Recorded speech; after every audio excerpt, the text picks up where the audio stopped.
Leaders చూస్తే మంచి చేస్తారని నమ్మితే మంచినీళ్ల పేరు చెప్పి ముంచేశారు.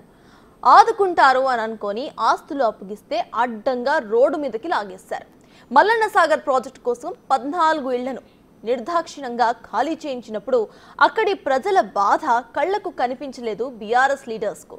అప్పుడు ప్రతిపక్షాలు జనం తరపున పోరాటడానికి దిగితే అభివృద్ధిని అడ్డుకుంటారా అని మాట్లాడిన బీఆర్ఎస్ నాయకులు ఇప్పుడు హైదరాబాద్లో మొసలి కన్నీళ్లు కార్చడం చూసి మల్లన్న సాగర్ బాధితులు ఆగ్రహ ఆవేశాలతో ఊగిపోతున్నారు.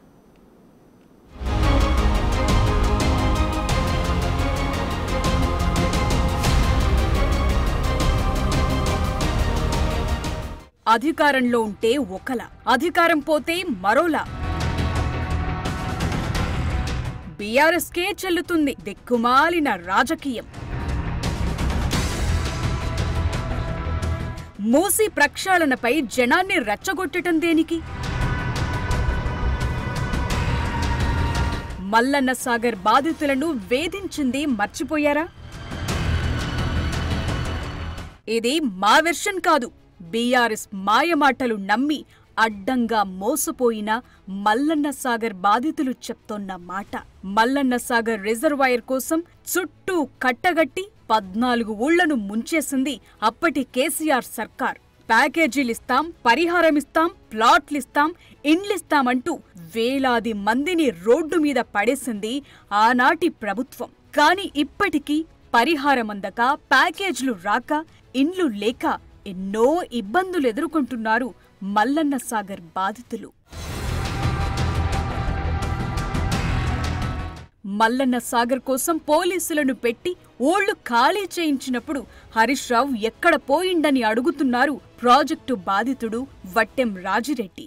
మల్లన్న సాగర్ పేరుతోని ఈ టీఆర్ఎస్ గవర్నమెంట్ హరీష్ రావు మమ్మల్ని ఎన్నోసార్లు మాయమాటలు చెప్పి అగ్గిపెట్టే దొరకనటువంటి తెలంగాణ కోసము అగ్గిపెట్టే దొరకనటువంటి హరీష్ రావు ఈరోజు హైదరాబాద్లో గవర్నమెంట్ భూములలో కట్టుకున్నటువంటి ఇండ్లను హైడ్రా పేరుతో కూల్చుతుంటే రేవంత్ రెడ్డి ముఖ్యమంత్రి గారు అప్పుడు లేని దుఃఖము మల్లన్న సాగర్లో భూములు, ఇండ్లను, సర్వస్వము పోలీసులను పెట్టి మరి విచక్షణ రహితంగా ఎటువంటి పరిహారాలు కూడా కొన్ని పరిహారాలు కూడా ఉన్నాయి. ఇప్పటికీ 7-8 సంవత్సరాలు అవుతుంది మా గ్రామం నుంచి బయటకు వచ్చి ఇప్పటికి కూడా ఇంకా పరిహారాలు కొంతమంది హైడ్రా పేరుతో ఇప్పుడు కూలగొడుతుంటే అక్కడ ముసలి కన్నీళ్ళు నీళ్ళు ఏడుస్తుండే హరీష్ రావు. మరి మా గ్రామాల నుంచి మా సర్వస్వము మా తాతలు ఎన్నో పూర్వకాలంలో ఉన్నటువంటి వ్యవసాయాలను వదిలిపెట్టి ఊళ్ళ నుంచి పోలీసులను పెట్టి బలవంతంగా ఎల్లగొట్టినాడు లేని దుఃఖము ఇప్పుడు హరీష్ రావుకు వస్తుందనంటే ఇది ఎంత సిగ్గుచేటు. ఇది మల్లన్న సాగర్ బాధితులకు పరిహారం ఇవ్వలేకపోయిన బీఆర్ఎస్ నేతలు హైదరాబాద్లో ఏడవటమేంటి? ఇక్కడికొచ్చి చూస్తే మా బాధ తెలుస్తుందని చెప్తున్నారు. మీరు వెళ్ళగానే నేను ఏమేమున్నాయో అవి అన్నీ ఇస్తా మీకు అని ఆయనతో లాఠీ చార్జి పోలీసులను తలిగించి ఆయనతో మామూలుగా ఇలగొట్టిన మాత్రంలో ఇస్తాడేమో అని ఇప్పుడు దాకా పోయిన సంవత్సరం నుంచి కూడా ఏమైనా ఇస్తాడేమో, ఇచ్చినవన్నీ మెరుగు చేస్తాడేమో అని అనుకున్నాం. ఏ మెరుగు చేయలేదు. ఇప్పటికైనా ముసలాలోకి రాలేదు, ప్యాకేజీలు రాలేదు. ఇప్పుడు ఎందుకంటే 18 ఏళ్ల పిల్లలకు ఇంకా ఇవ్వలేదు, ప్యాకేజ్ ఇవ్వలేదు, పైసా ఏది వాళ్ళకు పిలాట్లు కూడా ఇవ్వలేదు. ఇప్పుడు వాళ్ళ పరిస్థితి ఏం కావాలి?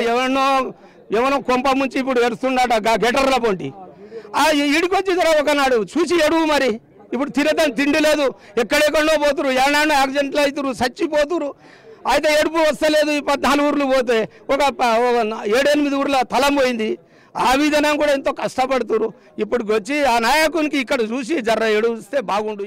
భూములిస్తాం, ఇండ్లిస్తామని మాయమాటలు చెప్పి ఊళ్ళో నుంచి బయటకు పంపాక హరీష్ కనీసం కలవటానికి కూడా రాలేదంటున్నారు కొమ్ము ఎల్లయ్య.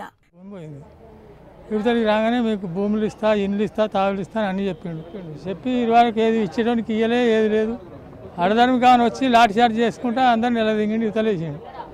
యువతలేసి ఇడికొచ్చి కూడా 10 ఏళ్ళు గెలిచినామని ఒక్కనాడు కూడా ఊళ్ళోకి రాలే, కలవలే, ఎవరికి ఏది చెప్పలే, ఏది ఇస్తానులే, ఏది లేదనిలే. ఇప్పటి వరకు కూడా తిరుగుతూ ఉన్నాం. గాడకు ఇబ్బంది పడుతున్నారు కానీ మా ఊళ్ళు పోతే మీకేమి ఇబ్బంది లేదు. అగ్రంగా మీ సెల్లలు కట్టుకునే వాటికి ఊలగొడితేనే ఇంత గోస. మేము సొంతంగా సంపాదించుకునే తాతమ్మల నుంచి ఉన్న తల మిడిచి పెడితే మాకు గోసలేదు. అటువంటి దానికి ఒక్కసారి నన్ను వచ్చి ఎందుకు పెట్టాను? 10 ఏళ్ళు గెలిచినావు ఎమ్మెల్యేగా, ఒక్కనాడు కూడా రాలే. ఇంతవరకు వచ్చి కలిసిన లేదు. ఊళ్ళకి వెళ్ళగొట్టినా ఊకున్నావు. తమకేమీ చెయ్యలేకపోయిన హరీష్ రావు కేటీఆర్ కు మూసీ బాధితుల గురించి మాట్లాడే అర్హత లేదంటున్నారు మల్లన్న సాగర్ బాధితుడు రమేష్.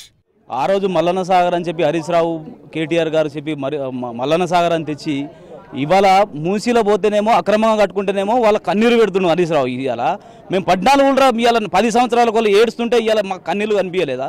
మేము ఇన్ని సంవత్సరాల కొలు బాధపడుతుంటే మాకు ఒక ఇల్లు లేదు, ఒక ప్లాట్ లేదు, ఒక రిజిస్ట్రేషన్ లేదు, ఒక రోడ్డు లేదు, ఒక లైట్లు లేదు, ఎలాంటి చేయకుండా మాకు తీసుకొచ్చి ఇక్కడ అడవిలో తెచ్చి పడేసినట్టు పడేసి ఇవాళనేమో మూసీలో మంచిగా బతికేటోళ్ళని వాళ్ళు అక్రమంగా కట్టుకున్నారు. రేపు పొద్దున ఫ్లడ్ వస్తుంది, ఫ్లడ్ వస్తే జనాలంతా చచ్చిపోతారు కదా. ఇప్పుడు అది దృష్టిలో పెట్టుకోకు, అది చేసుకొని కాకుండా ఇలా వాళ్ళని దగ్గర పట్టుకొని ఏదో ఎక్కడ సందు లేకుండా వాళ్ళని పట్టుకొని ఇలా నేను అది చేస్తున్నా, ఇది కూలగొడుతుండే, ఇది న్యాయం కాదని చెప్పి ఎక్కడన్నా నీకెక్కడ ఉంది సార్ న్యాయం? అది నువ్వు మా 14 మూస్తే మాకు నాడన్నా ఒక్క నాడన్నా వచ్చి ఆ రోజు ఏం భూములు పెట్టుకునేటప్పుడు ఒక తీరుగా మాట్లాడినావు, భూమి పెట్టినాక ఇంకో తీరుగా మాట్లాడినావు సార్. నువ్వు ఆ రోజు ఏం మాట్లాడినావు? మల్లన్న సాగర్ విషయం తీస్తే దండం పెట్టినావు, మా ఆఫీసులో కూడా రానియలే.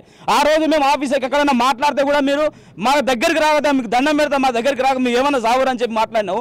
ఇలా మళ్ళీ ముసలి కర్ని పెట్టుకుంటా జనాల గురించి మాట్లాడేది ఇంకా అర్హత లేనే లేదు సార్. నువ్వు మూసీ రివర్ బెడ్ లో ఉన్నోళ్ల కోసం మాట్లాడుతోన్న హరీష్ రావుకు మల్లన్న సాగర్ కోసం 14 గ్రామాల ప్రజలను ఊళ్ళో నుంచి తోసేసినప్పుడు తెలియదా అని ప్రశ్నిస్తున్నారు.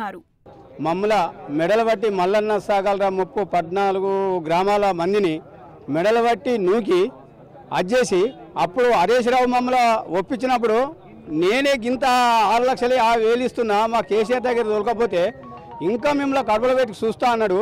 కనీసం ఒక్కనాడు 30 గ్రామంలోకి వచ్చి మీరు ఎట్లున్నారు, ఏం సంగతి, మీకు వచ్చినాయా రాలేదా అని ఒక్కనాడు కూడా ఆయన ఎన్నడూ కూడా అనలేదు.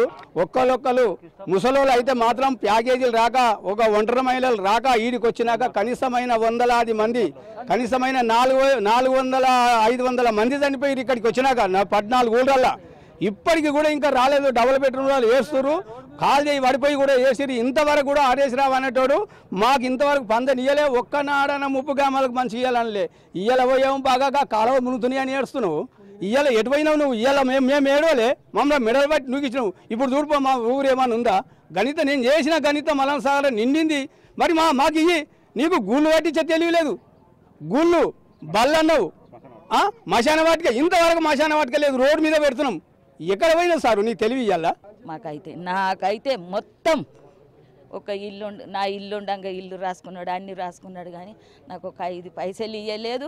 ఇంతవరకు ఆ డబుల్ బెడ్రూమ్లో ఉంటే కూడా వాళ్ళు వెళ్ళగొడుతుండు వచ్చి ఆడుండు మని చూపెట్టిండు, అయిపోయింది. ఇక మాకైతే 5 పైసలు రాలేదు. ఏం చేస్తాడో ఏం కథనో చేసేది అయిపోయింది.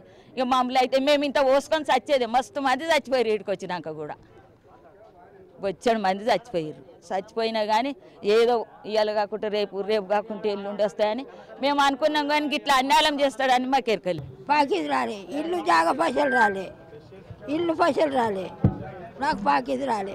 దండం పెడితే కాళ్ళు మక్కుతా వాంచాను. నాకు ఒక్క కొడుకు, నేను చచ్చిపోతా, మరి చచ్చిపోతా. నేను కానీ డబల్ బెడ్ మీద ఉన్నా, ఇల్లు అందరికీ డబల్ బెడ్ మీద ఉన్నా. నాకు పాకిది రాని నీ కాళ్ళు మక్కుతా, ఇల్లు జాగా పైసలు. పరిహారం పైసలు రాక ఎలా బతకాలో తెలియటం లేదని ఆవేదన చెందుతున్నారు కొందరు మహిళలు. జాగ పైసలు రాలే, ఇల్లు పైసలు రాలే, ఏమి రాలే, అన్ని వచ్చినాయి అన్నారు సార్. మాకు మస్తు ఇబ్బంది ఉన్నది సార్, పిల్లలు చదువుకోలేక మస్తు ఇబ్బంది ఉన్నది. ఎట్లా బతుకన్నా ఏమో అని ఉన్నది మాకు ఇప్పటికి కూడా. ఏం పైసలు రాలే, నా కొడుకు చచ్చిపోయిండు. అని ఈడికి వచ్చినాక నా కొడుకు చచ్చిపోయిండు. మా ఆయన మల్లన్న సాగర్లో టెన్షన్ పెట్టుకొని మా ఆయన చచ్చిపోయిండు. ఎట్లా బతుకుతాము? జాగా పైసలు రాకపోయా, ఏం రాకపోయా, ఎటు పోదాము, ఏడ బతుకుతాము అని మా ఆయన చనిపోయిండు.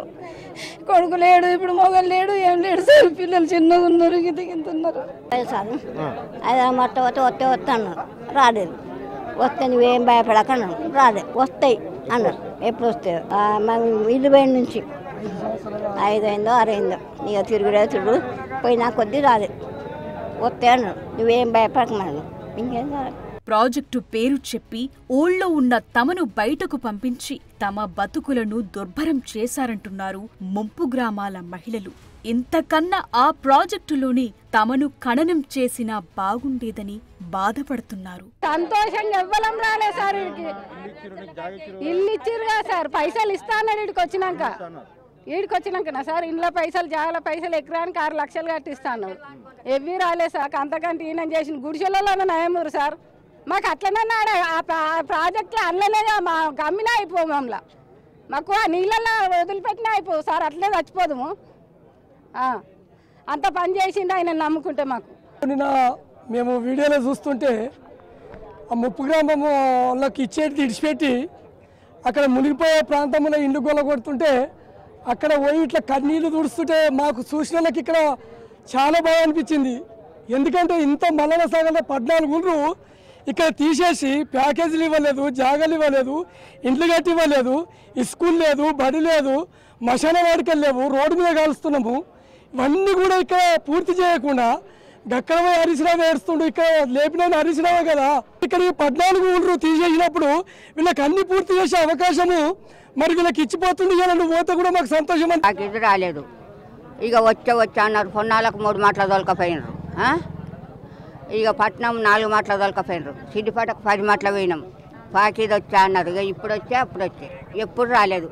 ఇక అందరు వచ్చి ఫోటో తీసుకుపోయినారు.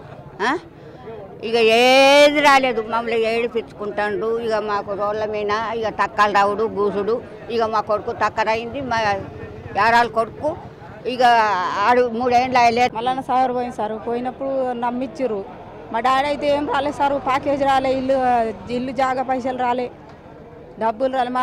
నా బిడ్డకు ప్యాకేజ్ రాలే, నాకు రాలే. 18 సంవత్సరాల ప్యాకేజ్ కూడా రాలే సారు. నమ్మిచ్చిండు. ఇస్తాం అమ్మ అని నమ్మించి ఇట్లా మోసం చేసిండు సారు. మా డాడీకి గుండె వాళ్ళకి చనిపోయింది సారు.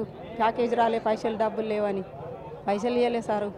మమ్మల్ని మోసం చేసిరు సారు. నువ్వన్న దయచేసి మమ్మల్ని సేవించాలే సారు. మాకు మంచి మేలు చేయాలి సారు. ఇప్పుడు నీ మీద నమ్ముకుంటున్నాం మేము. ఏం రాలేదు. మా జాగాలకు సరిత పైసలు కట్టియలేదు. అదే 6 లక్షలు.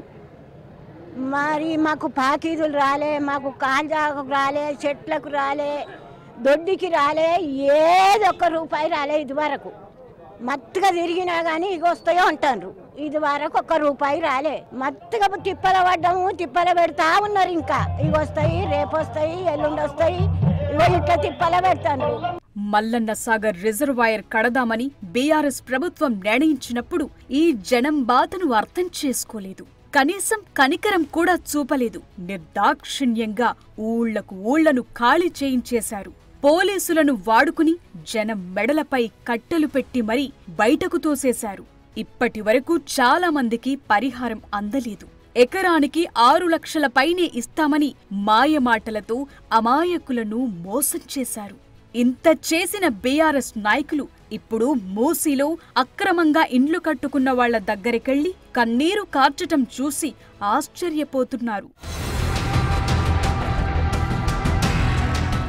మా బతుకులను ఆగం చేసి రోడ్డున పడేసి కనీసం చూసేందుకు కూడా రాని మీరు ఇప్పుడు మొసలి కన్నీరు కార్చటం చూస్తుంటే బాధ కలుగుతోందని జనం ఆగ్రహావేశాలు వెళ్లగక్కుతున్నారు. పోతే కొన్ని ఊళ్లు పోతాయి, కాని మల్లన్న సాగర్ కడితే తెలంగాణ మొత్తం సస్యశ్యామలమైపోతుందన్నట్లుగా ప్రచారం చేసింది బీఆర్ఎస్.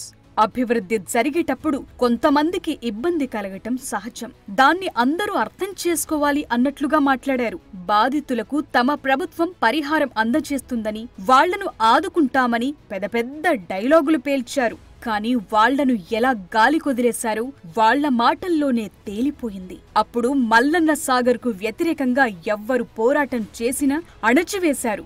సరే, మంచి జరుగుతుందని అప్పుడంతా మద్దతుగా నిలిచారు.